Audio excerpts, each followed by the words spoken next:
सब लोग उस तरफ जाने लगते हैं। तभी ये लोग नोटिस करते हैं कि जिस पर ये लोग चल रहे हैं उन पत्थरों का साइज बहुत ही ज्यादा बड़ा है। हैंक उन्हें बताता है कि ये पत्थर नहीं बल्कि किसी बड़े जानवर के अंडे हैं। तब यहाँ पर एक बहुत ही बड़ी छिपकली इन पर हमला कर देती है। ये सब लोग अपनी जान बचाने के लिए भागने लगते हैं। जैसे ही वो छिपकली इन सबको खाने वाली थी तभी कोई उस पर हमला करके उसे बेहोश कर देता है। इनकी मदद करने वाला और कोई नहीं बल्कि शॉन के दादाजी थे। शॉन अपने दादाजी से मिलकर बहुत खुश होता है। दादाजी उन्हें बताते हैं कि उन्होंने इस जगह पर रहना सीख लिया है। इसके बाद वो इन सब लोगों को उस जगह पर ले जाते हैं जहाँ पर ये रहते थे। ये एक बड़ा सा ट्री हाउस था जिस पर रहने खाने पीने की सारी सुविधा इनके दादाजी ने पहले से ही अरेंज कर रखी थी। यहाँ पर वो रेडियो भी था जिस रेडियो से उन्होंने शॉन को मैसेज भेजा था। रेडियो को देखकर कैलन कहते हैं कि क्यों ना हम इस रेडियो से मैसेज भेजकर मदद बुला लें। शॉन के दादाजी कहते हैं कि इस रेडियो से मैसेज भेजने के लिए सैटेलाइट का सही पोजीशन पर आना बहुत जरूरी है और ऐसा 2 हफ्ते बाद होगा। अभी तुम लोग यहाँ पर एंजॉय करो, कल मैं तुम्हें एक बहुत ही शानदार जगह पर लेकर जाऊंगा। अगले दिन शॉन के दादाजी इन सबको लेकर उस जगह पर पहुंच जाते हैं जो कि कभी एक बहुत ही खूबसूरत सा शहर था। इस शहर का नाम अटलांटिस था। हैंक कहता है कि हाँ मैंने इसके बारे में सुना है, लेकिन ये शहर तो कई सौ साल पहले ही पानी में डूब चुका था। शॉन के दादाजी बताते हैं कि हाँ जब इस शहर के बारे में लिखा गया था तब ये शहर पानी में डूबा हुआ था, लेकिन ये शहर 70 साल पानी के अंदर रहता है और 70 साल पानी के ऊपर रहता है। दादाजी बताते हैं कि ऐसा समुद्र के नीचे ज्वालामुखी की वजह से होता है जो इसे कभी पानी के ऊपर ढकेलता है तो कभी पानी के नीचे। यहाँ पर हैंक वहाँ मौजूद पानी को टेस्ट करता है और बताता है कि ये पानी तो खारा है। समुद्र का पानी यहाँ आइलैंड के बीच में आना बहुत ही मुश्किल है। इसका मतलब ये है कि ये पानी जमीन के नीचे से आ रहा है। मुझे ऐसा लगता है कि ये आइलैंड जल्दी पानी में डूबने वाला है। लेकिन शॉन के दादाजी को हैंक की बात पर विश्वास नहीं होता।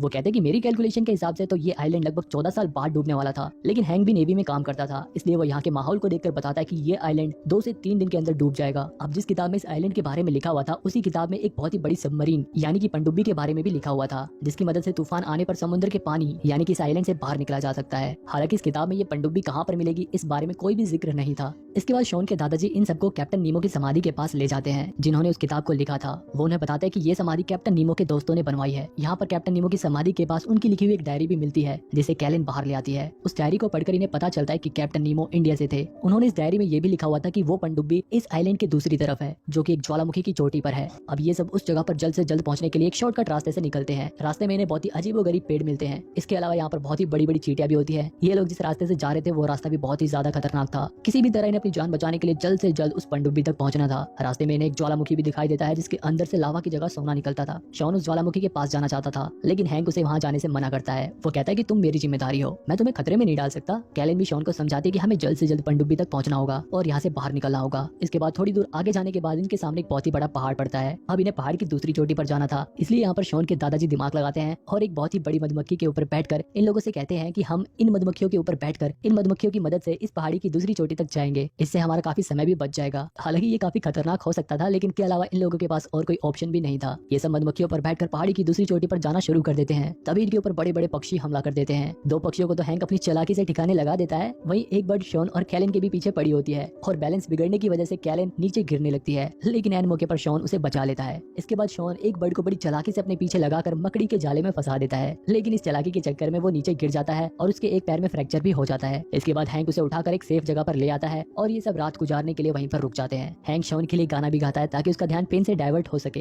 हैंक और शॉन के बीच में अब रिश्ते पहले से काफी अच्छे हो चुके थे। वहीं कैलन के पिता को पता चल जाता है कि शॉन और कैलन एक दूसरे को पसंद करने लगे हैं, लेकिन कैलन कहते हैं कि यहाँ से जाने के बाद शॉन वापस यूएस चला जाएगा, वहाँ वो एक बड़े से कॉलेज में पढ़ेगा, जबकि हम वापस गरीबी में जिएंगे। इसके बाद रात को जब सब सो जाते हैं तब कैलन के फादर वापस उसी ज्वालामुखी के पास सोना लेने के लिए चले जाते हैं ताकि उनके पास भी बहुत सारे पैसे हो, उनकी बेटी भी बड़े कॉलेज में पढ़ सके। सुबह जब इन लोगों की नींद खुलती है तो यहाँ पर कैलन के फादर नहीं थे और अब इस जगह पर भी पानी भर गया था। इसका मतलब ये था कि इनके पास अब ज्यादा समय नहीं बचा था, बस कुछ ही घंटों में ये आइलैंड पानी में डूबने वाला था। लेकिन कैलन पहले अपने फादर को ढूंढने के लिए जा रही थी। यहाँ शॉन भी उसके साथ चलने को कहता है लेकिन उसके पैरों में चोट लगी हुई थी, इसलिए यहाँ पर ये सभी लोग मिलकर प्लान बनाते हैं कि कैलन और दादाजी कैलन के फादर को ढूंढने के लिए जाएंगे और शॉन और हैंक पनडुब्बी को ढूंढकर पहाड़ी के किनारे मिलेंगे। थोड़ी देर ढूंढने के बाद कैलन को उसके फादर मिल जाते हैं। उसके फादर बहुत ही बड़े सोने के पत्थर को उठाकर यहाँ से ले जाने की कोशिश कर रहे थे। कैलन उन्हें समझाते हैं कि मुझे आपके अलावा दुनिया की कोई भी दौलत नहीं चाहिए, मुझे बस आपके साथ रहना है। उसके पिता उसकी बात को समझ जाते हैं और ये तीनों उसी पहाड़ी की चोटी पर पहुंच जाते हैं जहाँ पर हैंक और शॉन पनडुब्बी को लेकर पहुंचने वाले थे। लेकिन दूसरी तरफ शॉन और हैंक उस बुक में बताई गई जगह पर पहुंच जाते हैं जहाँ पर पनडुब्बी होनी चाहिए थी, लेकिन वहाँ पर पनडुब्बी नहीं थी क्योंकि पानी का लेवल इनकी उम्मीद से ज्यादा बढ़ने की वजह से पनडुब्बी पानी के अंदर समा गई थी। इसलिए दोनों पानी के अंदर कूद जाते हैं, लेकिन यहाँ पर इनके ऊपर एक बहुत ही बड़ी एल फिश जिसके पास हजारों वोल्ट की पावर थी वो इनके ऊपर हमला कर देती है। किसी तरह से बचकर ये लोग पनडुब्बी के अंदर घुस जाते हैं और अंदर घुसकर सबसे पहले ये लोग पनडुब्बी के अंदर का पानी बाहर निकालते हैं। इसके बाद ये दोनों पनडुब्बी का इंजन स्टार्ट करने की कोशिश करते हैं लेकिन इंजन स्टार्ट नहीं हो रहा था। जब हैंक इंजन को चेक करता है तो उसे पता चलता है कि इंजन को एक बहुत ही तेज इलेक्ट्रिक शॉक देना पड़ेगा, यानी कि उसे बिजली का झटका देना होगा। लेकिन दिक्कत ये थी कि यहाँ पर बिजली कहाँ से मिले। जब हैंक को याद आता है कि बाहर एक ईल फिश थी जिसके जबड़ों में हजारों वोल्ट का करंट होता है। इसके बाद ये लोग इंजन की वायर को एक बहुत ही बड़े लोहे से फिक्स कर देते हैं। हैंक पनडुब्बी के बाहर आ जाता है जिसे देखकर वो ईल इसे खाने के लिए इसकी तरफ बढ़ती है। जैसे वो ईल अपना मुंह खोलती है, हैंक उस लोहे की रोड को उसके मुंह में फेंक देता है और उस मछली के जबड़ों में मौजूद करंट की वजह से पनडुब्बी के इंजन को एक तगड़ा इलेक्ट्रिक शॉक मिलता है और वो पनडुब्बी स्टार्ट हो जाती है। हैंक मौका देखकर फटाफट पनडुब्बी के अंदर आ जाता है। वही हम दूसरी तरफ कैलन और बाकी लोगों को देखते हैं। अब उस जगह पर पानी भर गया था। जिस पहाड़ी पर ये लोग थे वो पहाड़ी भी पानी में डूबने ही वाली थी। ये लोग पानी में कूद जाते हैं और एक दूसरे का हाथ पकड़ लेते हैं। इन सबको ऐसा लगता है कि अब इन लोगों का काम खत्म होने वाला है। तभी यहाँ पर हैंक और शॉन उस पनडुब्बी को लेकर आ जाते हैं और इन तीनों को पनडुब्बी के अंदर ले लेते हैं। लेकिन अभी भी इनकी प्रॉब्लम्स खत्म नहीं हुई थी क्योंकि पानी के अंदर पहाड़ की चट्टानें टूट टूट कर गिर रही थी। उन्हीं में से एक बड़ी सी चट्टान की पनडुब्बी से टकराने वाली थी।